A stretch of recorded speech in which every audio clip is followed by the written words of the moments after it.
প্রতিষ্ঠান আয়োজিত গান, কবিতা, সাহিত্য ও আড্ডার এক অভিনব অনুষ্ঠান আজকের ভাবনা। অনুষ্ঠানে উপস্থিত থাকবেন বিশিষ্ট আবৃত্তিকার তাপস নাগ। অংশগ্রহণের জন্য যোগাযোগ করুন স্ক্রিনে দেওয়া নাম্বারে। অনুষ্ঠানটি দেখুন প্রতিদিন সকাল 7:30। নমস্কার, আমি তাপস নাগ। প্রতিদিনের মতো শুরু করছি চ্যানেল ভিশন আয়োজিত আপনাদের প্রিয় অনুষ্ঠান আজকের ভাবনা। আপনারা যারা আমাদের নিয়মিত দর্শক, তারা দীর্ঘ 5 বছরের ওপর প্রতিদিন সকাল 7:30 এই অনুষ্ঠানটি দেখার জন্য বসে থাকেন, আমরা জানি। এবং চ্যানেল ভিশন কর্তৃপক্ষের পরিচালনায় এটি একটি বিশেষ অনুষ্ঠান। কাজেই এই অনুষ্ঠানে আপনারা জানেন, প্রত্যেক দিন যারা দেখেন বা যারা রিমোট ঘুরিয়েও মাঝে মাঝে ঢুকে পড়েন, গান, কবিতা, সাহিত্য, আড্ডা, নানাবিধ আলোচনা। তো আজকের বিষয় কিন্তু আবৃত্তি। আমার বাঁদিকে শিল্পী প্রণব গুহ। নমস্কার। প্রথমে প্রণব গুহ সম্পর্কে কিছু বলা দরকার, কারণ শিল্পীকে আপনারা চেনেন দীর্ঘদিন ধরে, যারা আবৃত্তির জগৎ সম্পর্কে খোঁজ খবর রাখেন, দীর্ঘদিন আবৃত্তির জগতে যুক্ত এবং কবিতা তার শয়নে, স্বপনে, চিন্তায়, ভাবনায় তার অন্তরকে ছুঁয়ে আছে। আমি প্রথমেই প্রণব গুহর কণ্ঠে আবৃত্তিতে চলে যাচ্ছি। হ্যাঁ, তাপসদাকে অনেক ধন্যবাদ জানাই এবং চ্যানেল ভিশনকেও আজকে আমাকে এখানে আমন্ত্রণ জানানোর জন্য। কবিতা বলতে গেলে যেটা প্রথমেই চলে আসে অবশ্যই রবীন্দ্রনাথ, কারণ রবীন্দ্রনাথকে বাদ দিয়ে কখনোই একটি অনুষ্ঠান সম্পূর্ণ হতে পারে না। প্রথমে শোনাই কবিগুরুর একটি বহুশ্রুত কবিতা দুঃসময়। কারণ আমরা যখনই কোনো বিপদে পড়ি, আমাদের একমাত্র আশ্রয় রবীন্দ্রনাথ। তিনি বারবার বলেছেন যে আমাদের জীবনে যদি কখনো বিপদ আসে, দুঃসময় আসে, ঠিক ওই পাখিটির মতো তুমি থেমে যেও না, তোমার লক্ষ্যে তুমি অবিচল থেকো। যদিও সন্ধ্যা আসিছে মন্দ মন্থরে, সব সঙ্গীত গেছে ইঙ্গিতে থামিয়া। যদিও সঙ্গী নাহি অনন্ত অম্বরে, যদিও ক্লান্তি আসিছে অঙ্গে নামিয়া। মহাশঙ্কা জপিছে মৌন মন্তরে, দিক দিগন্ত অবগুণ্ঠনে ঢাকা। তবু বিহঙ্গ, ওরে বিহঙ্গ মোর, এখনি অন্ধ, বন্ধ করো না পাখা। এ নহে মুখর বনমর্মর গুঞ্জিত, এ যে অজাগর গরজে সাগর ফুলিছে। এ নহে কুঞ্জ কুন্দ কুসুম রঞ্জিত, ফেন হিল্লোল কলকল্লোলে দুলিছে। কোথারে সে তীরি ফুল পল্লব পুঞ্জিত, কোথারে সে নীরি কোথা আশ্রয় শাখা। তবু বিহঙ্গ, ওরে বিহঙ্গ মোর, এখনি অন্ধ, বন্ধ করো না পাখা। এখনো সম্মুখে রয়েছে সুচির সর্বরী, ঘুমাই অরুণ সুদূর অস্ত অচলে। বিশ্বজগৎ নিঃশ্বাস বায়ু সম্বরী, স্তব্ধ আসনে প্রহর গণিছে বিরলে। সবে দেখা দিল অকুল তিমির সন্তরী, দূর দিগন্তে ক্ষীণ শশাঙ্ক বাঁকা। ওরে বিহঙ্গ, ওরে বিহঙ্গ মোর, এখনি অন্ধ, বন্ধ করো না পাখা। ঊর্ধ্ব আকাশে তারাগুলি মেলি অঙ্গুলি, ইঙ্গিত করি তোমা পানে আছে চাহিয়া। নিম্নে গভীর অধীর মরণ উচ্ছলি, শত তরঙ্গে তোমা পানে উঠে ধাইয়া। বহুদূর তীরে কারা ডাকি বাঁধি অঞ্জলি, এসো এসো সুরে করুণ মিনতি মাখা। ওরে বিহঙ্গ, ওরে বিহঙ্গ মোর, এখনি অন্ধ, বন্ধ করো না পাখা। ওরে ভয় নাই, নাই স্নেহ মোহ বন্ধন। ওরে আশা নাই, আশা শুধু মিছে ছলনা। ওরে ভাষা নাই, নাই বৃথা বসে ক্রন্দন। ওরে গৃহ নাই, নাই ফুল সেজ রচনা। আছে শুধু পাখা, আছে মহানভ অঙ্গন। উষা দিশাহারা, নিবিড় তিমির আঁকা। ওরে বিহঙ্গ, ওরে বিহঙ্গ মোর, এখনি অন্ধ, বন্ধ করো না পাখা। আমরা প্রথম কবিতায় শিল্পীর যে প্রণব গুহ আমার দীর্ঘদিনের পরিচিত আবৃত্তি শিল্পী আর আমার ছোট ভাইয়ের মতন। সবচেয়ে বড় বিষয় যেটা, এই যে সমাজ সচেতন মনোভাব, এই দুঃসময়কে বেছে নেওয়া আজকে কেন, সাম্প্রতিককালে ঘটে যাওয়া বাংলাদেশের ঘটনা নিশ্চয়ই তোমাকে এখানে উদ্বুদ্ধ করেছে। এই যে সমাজ সচেতনতা, এই জায়গাটা, কবিতা নির্বাচন, এই যে প্রণবের দীর্ঘদিনের গভীর দৃষ্টিভঙ্গি অবশ্যই সুন্দরভাবে প্রথম আবৃত্তির মধ্য দিয়ে তুলে ধরেছে। প্রণব গুহর মতো শিল্পীকে আজকের ভাবনায় আমন্ত্রণ জানাতে পেরে আমি অন্তত পরিচালক হিসেবে আমি গর্ব অনুভব করছি। পরের কবিতায় যাই প্রণব। পরের কবিতা অবশ্যই রবীন্দ্রনাথের পর যার নাম মনে আসে তাপসদা, তিনি হচ্ছেন কাজী নজরুল ইসলাম। এবং আমরা একটা কথাই মনে রাখতে পারি যে মানুষের পরিচয় তার কর্মে, কখনো তার পরিচয় জাতপাতে নয়। তো কাজী নজরুল ইসলামের সেই কবিতাটা আমি বলার চেষ্টা করছি। জাতের বজ্জাতি, জাতের নামে বজ্জাতি সব, জাত জালিয়াত খেলছো জুয়া, ছুলেই তোর জাত যাবে, জাত ছেলের হাতের নয় তো মোয়া। হুঁকোর জলার ভাতের হাড়ি, ভাবলি এতেই জাতির জান, তাই তো বেকুব করলি তোরা এক জাতিকে 100 খান। এখন দেখিস ভারত জোড়া, পচে আছিস বাঁশি মরা, মানুষ নাই আজ, আছে শুধু জাত শেয়ালের হুক্কা হুয়া। জানিস নাকি ধর্ম, সে যে বর্ম সম সহনশীল, তাকে কি ভাই ভাঙতে পারে ছোঁয়াছুঁইর ছোট্ট ঢিল। যে যার ধর্ম ঠুনকো এত, আজ নয় কাল ভাঙবে সে তো, যাক না সে যাদ জাহান নামে, রইবে মানুষ নাই পরোয়া। দিনকানা সব দেখতে পাসনে, দণ্ডে দণ্ডে পলে পলে, কেমন করে পিসছে তোদের পিসাজ জাতের জাতা কলে। তোরা জাতের চাপে মারিলি জাতি, সূর্য ত্যাজি নিলি বাতি, তোদের জাত ভগীরথ এনেছে জল, জাত বিচাতের জুতো ধোয়া। মনুঋষি অনুসমান বিপুল বিশ্বে যে বিধির, বুঝিলি না সেই বিধির বিধি, মনুর পায়েই নোয়াসি। ওরে মূর্খ, ওরে জড়, শাস্ত্র চেয়ে সত্য বড়, তোরা চিনলি নেতা চিনির বলদ, সার হলো তাই শাস্ত্র বাবা। বলতে পারিস বিশ্বপিতা ভগবানের কোন সে জাত, কোন ছেলের তারা লাগলে ছোঁয়া, অসুচি হন জগন্নাথ। নারায়ণের জাত যদি নাই, তোদের কেন জাতের বালাই, তোলা ছেলের মুখে থুতু দিয়ে মার মুখে দিস ধূপের ধোয়া।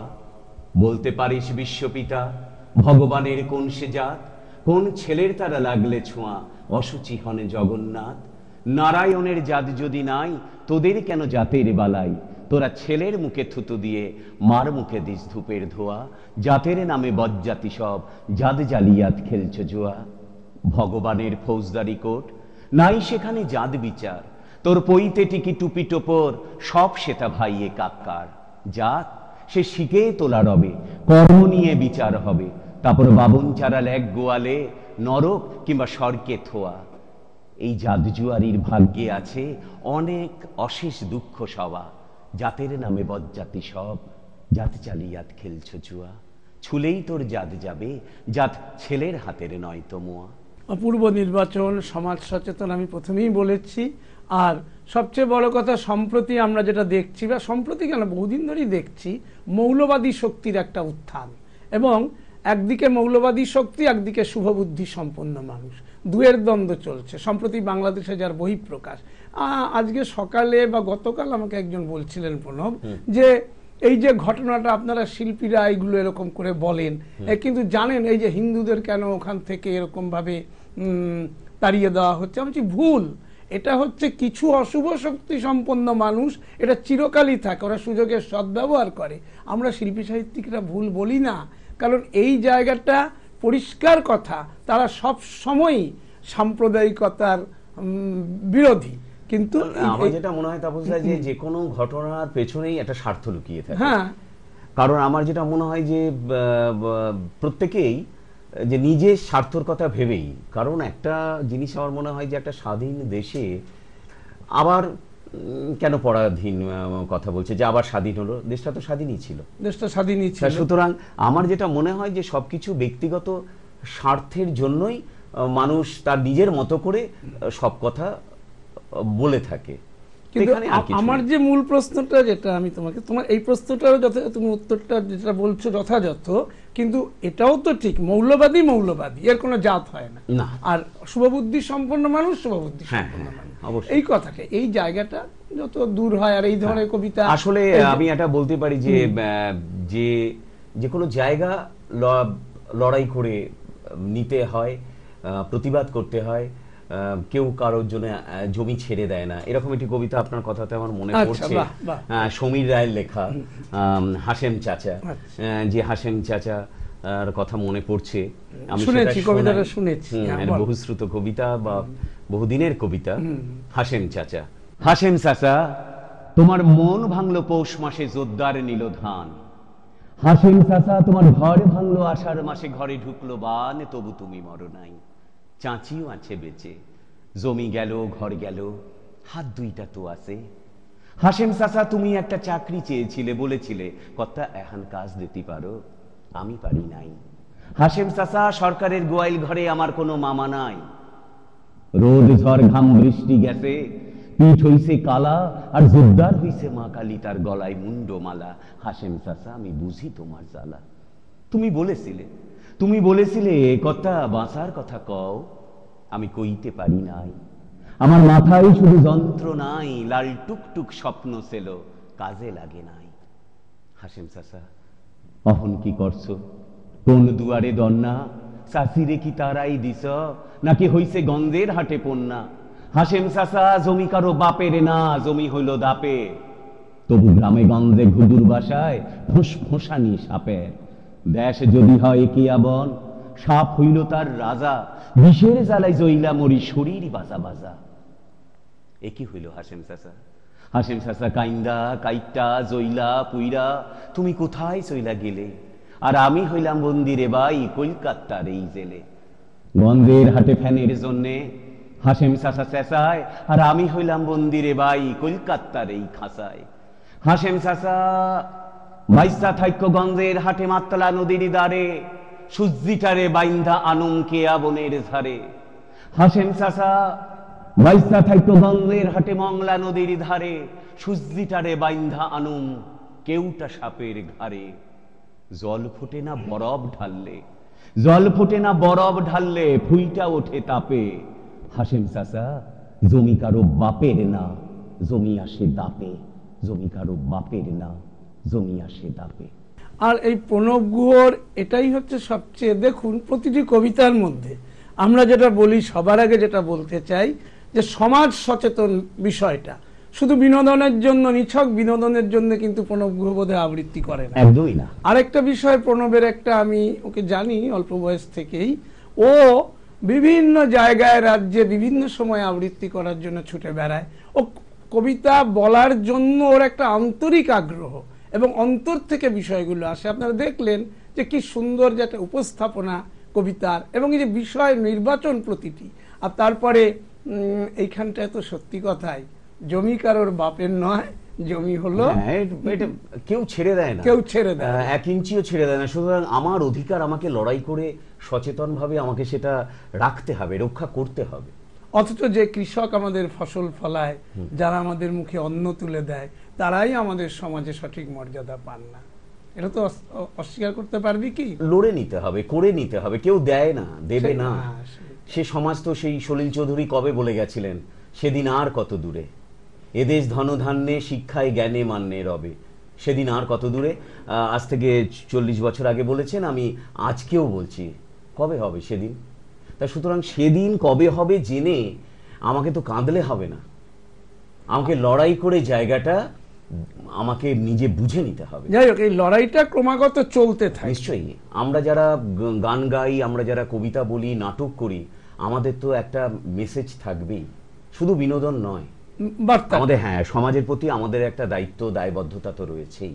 এবং দেখা গেছে নজরুলও তো বহুদিন আগে বলেছেন, তুমি শুয়ে রবে তেতলার পরে, আমরা রহিব নিচে, অথচ তোমারে দেবতা বলি বসে ভরসা আজ মিছে। কিন্তু আজও কিন্তু পরিবর্তন হয়তো পুরোপুরি আসছে না, কিন্তু প্রচেষ্টা চলছে। সুকান্ত যেমন বলেছেন, শিশুকে আমি পৃথিবীর বাসযোগ্য করে যাব আমি, নবজাতক কবে লিখেছেন যে কবি, আজও কি বাসযোগ্য হচ্ছে? আমরা আজও দেখি একটি ছড়া মনে পড়ে যাচ্ছে যে রাস্তা দিয়ে আসতে গিয়ে আমরা আজও দেখি যে ছোট ছোট শিশুরা কেউ সাইকেলের দোকানে কাজ করছে, কেউ হোটেলে বা রেস্টুরেন্টে কাপ প্লেট ধুচ্ছে। এরকম একটি ছড়া লিখেছেন অসীম মণ্ডল এবং গানটি গেয়েছিলেন প্রতুলদা। সেটি আমি ছোট ছোট দুটো পা, ছোট দুই হাত, অসীম মণ্ডলের লেখা। যে এটা আমরা চাই না, কিন্তু এটা দেখছি, এটা কেন হবে? ছোট ছোট দুটো পা, ছোট দুই হাত, 2 টাকায় খেটে খায় ভোর থেকে রাত। ছোট ছোট দুটো পা, ছোট দুই হাত, 2 টাকায় খেটে খায় ভোর থেকে রাত। গালি লাথি খায় করে মাথা হেট, তার দিকে চেয়ে রয়ে কত খালি পেট, তাই মুখ বুজে খেটে যায় ভোর থেকে রাত। ছোট ছোট দুটো পা, ছোট দুই হাত। 20 টাক টাক দাদা, 20 টাক টাক, 1 নয় 2 নয় 210 লাখ। 210 লাখ শিশু করে প্রাণপাত, 2 টাকায় খেটে যায় ভোর থেকে রাত। শিশু মেলা, শিশু দিন, শিশু বৎসর, কত মধু মাখা বলি ছাপা অক্ষর। আলো ঝলমল সভা ভাবের জোয়ার, তবু ভবিষ্যতে এরা খাটে ভূতের বেগার। ছোট ছোট দুটো পা, ছোট দুই হাত, 2 টাকায় খেটে খায় ভোর থেকে রাত। এ মহাভারত দাদা, এ মহাভারত, মাছের মতোই আছে শিশুর আড়ত, জ্বালানির মতো আছে শিশুর যোগান। মহাভারতের কথা অমৃত সমান। ছোট ছোট দুটো পা, ছোট দুই হাত, 2 টাকায় খেটে খায় ভোর থেকে রাত। ছোট ছোট দুটো পা, ছোট দুই হাত, 2 টাকায় খেটে খায় ভোর থেকে রাত। নির্বাচন যথাযথ, তবে প্রণব, তোমার বলার ভঙ্গিমা ভালো, উপস্থাপনা ভালো, সব তো শোনাই, প্রচুর শুনেছি তোমার আবৃত্তি। কিন্তু কথা হলো যে শিশু শ্রমের জন্য যে আইন করা হয়েছে, সে আইনটা বাস্তবে প্রতিফলন তো দেখা যাচ্ছে না কেন? এখনো তো আমরা হোটেলে এখানে গেলে দেখি এরাই কাজ করছে। একদম। তাপসদা, একটা কথা বলি যে সুকান্ত লিখেছিলেন, আবার সুকান্তের কথাতেই ফিরে আসি, যে ক্ষুধার রাজ্যে পৃথিবী গদ্যময়। আজকে আমি শিশু শ্রমিকের জন্য আইন করছি, কিন্তু শিশুদের সুষ্ঠুভাবে বাঁচবার ব্যবস্থাটা নেই। আচ্ছা, তাহলে সেই শিশুটা কি না খেয়ে মারা যাবে? তার জন্য তো কিছু করতে হবে। দেখুন, যে শিশু আইনটা পাশ করছে, যে হলে বসে বেরিয়েই সে তার জুতোটা পালিশ করাচ্ছে একটা শিশুকে দিয়ে, তারা আমাদের মধ্যে বিচারিতা না। ব্যাপারটা হচ্ছে, আমি একজন রিক্সা চালক বা একটা শিশু শ্রমিকের কবিতা বলছি, কিন্তু রাস্তায় দেখলে একটা শিশুকে বা একটা রিক্সা চালককে কি পকেট থেকে বের করে 10টা টাকা দিই? রিক্সায় চললেই তাকে টাকা দিই? আমার জুতোটা পালিশ করে দিলেই আমি তাকে কিন্তু টাকাটা দিই? হোটেলে আমার খাবারটা সার্ভ করছে বা প্লেটটা ধুয়ে দিচ্ছে বলে তাকে আমি টিপস দিচ্ছি। অত্যন্ত বাস্তববাদী কথা। এগুলো শুনলে অনেকের মনে আঘাত লাগতে পারে, কারণ তারা অনেক শিক্ষিত সমাজেও একটু আঘাত পাবে, দরকার নেই। আজকের ভাবনায় তাদেরকে আর আঘাত দিয়ে জর্জরিত করো না। তুমি এবার পরের কবিতা আসো, তোমার আবৃত্তি শোনার জন্যই আজকে সকালটা। তুমি পরের কবিতায় আসো। আচ্ছা, পরে কবিতা বলুন না, কার কবিতা বলবো? তুমি বলো, তুমি যেরকম ভাবে, তুমি অন্য কবিতাতেও আসতে পারো। তোমার যদি মনে হয় কোনো প্রেমের কবিতা বা অন্য কিছু বলবে, তুমি আসতে পারো। জীবনানন্দ আসতে পারো। যে ধরনের কবিতা আজকে তুমি প্রথম থেকে একটা অন্য বার্তা নিয়ে আসছো। এই প্রেমটা মানব প্রেম থেকে দেশপ্রেমের দিকে চলে গেছে। তো আমার মনে হয় যে প্রথমে রবীন্দ্রনাথ বলেছিলাম, রবীন্দ্রনাথকে দিয়েই শেষ করি। সেটা হচ্ছে যে হারুন আল রশিদের লেখা, যে তাপসদাও বললেন যে বাংলাদেশে যে ঘটনা ঘটছে তার একটি লেখা, যে তোমার জন্মদিনে তোমার মূর্তির পাশে একটি মিছিল এসে ফিরে গেল রবীন্দ্রনাথ। রবীন্দ্রনাথ, তুমি শোনো, আমরা চলেছি আজ রক্তের মিছিলে। মেঘলার ধূসর ছায়ায় আজ রক্তের প্লাবন। আজ তোমার জন্মদিনে এ খবর তোমায় দিতে চাইনি, তোমার শিলাই দহ মুছে গেছে বোমার আঘাতে। দক্ষিণের বড় ঘরের পাশে জাফরি কাটা লম্বা জানালা দিয়ে এখনো দেখা যেত রাঙা রোদে মাছরাঙাদের ডানা। দেখা যেত আধ ফোটা জ্যোৎস্নায় জোনাকির ঝিঝি পথে হিজলের ঘন অন্ধকার। মুছে গেছে ইতিহাস, শুধু সাদা ধুলো বুকে নিয়ে এখানে ওখানে পড়ে আছে অশ্বত্থ পাতা, আছে আম জাম জারুলের তপ্ত দীর্ঘশ্বাস। তোমার কীর্তিনাশা পদ্মা আজ বৈশাখের ঝড়ে উত্তাল উদ্দাম। তোমার জন্মদিনে এ খবর তোমায় দিতে চাইনি, এখনো আধ ফোঁটা জ্যোৎস্নায় দেখতে পাই হিজলের ঘন অন্ধকার।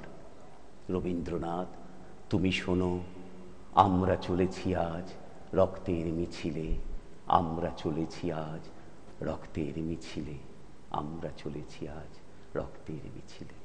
ধন্যবাদ প্রণব এই জাতীয় একটা কবিতা আবৃত্তি করার জন্য। আমার এই কবিতাটি তাপসদা আমি একটু নির্বাচিত অংশ শোনালাম, বুঝতে পেরেছি, পুরোটা শোনালাম না, কারণ অন্য কবিতায় যাব বলে। যাবে, কিন্তু আমি তো তুমি জানো মূলত আবৃত্তি শিল্পী, তা আমার শুনে মনে হলো এখানে একটি ছোট্ট কবিতা না বললে আমার ভালো লাগছে না।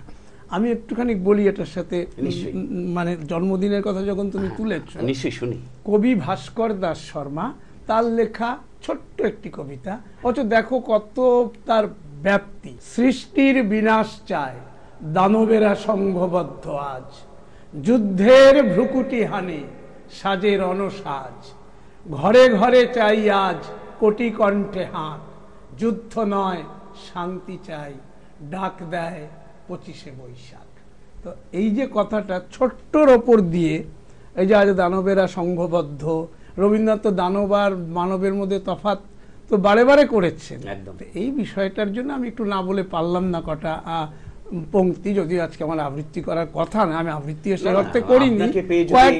আপনাকে পেয়ে যদি একটি কবিতাই না শুনি, দর্শকও বলবে যে শুধু পংক্তি উচ্চারণ করলাম। আজকে প্রণব গুহ হচ্ছে আমাদের মূল আকর্ষণ। এসো এবার পরের কবিতায় চলে আসো। হ্যাঁ, পরে ছোটরা রয়েছে, ছোটরা আবার বলবে যে আমাদের জন্য একটি অবশ্যই বললো না, তা ছোটদের জন্য একটি কবিতা বলি। সেটি হচ্ছে যে ওই ঘুরে ফিরে রবীন্দ্রনাথের ছড়া একটি বলি, ছোটরা যারা রয়েছে তাদের জন্য। লুকোচুরি শুনলে ভালো লাগবে। আমি যদি দুষ্টুমি করে চাঁপার গাছে চাঁপা হয়ে ফুটি, ভোরের বেলা মাগো ডালের পরে কচি পাতায় করি লুটোপুটি, তবে তুমি আমার কাছে হারো, তখন কি মা চিনতে আমায় পারো?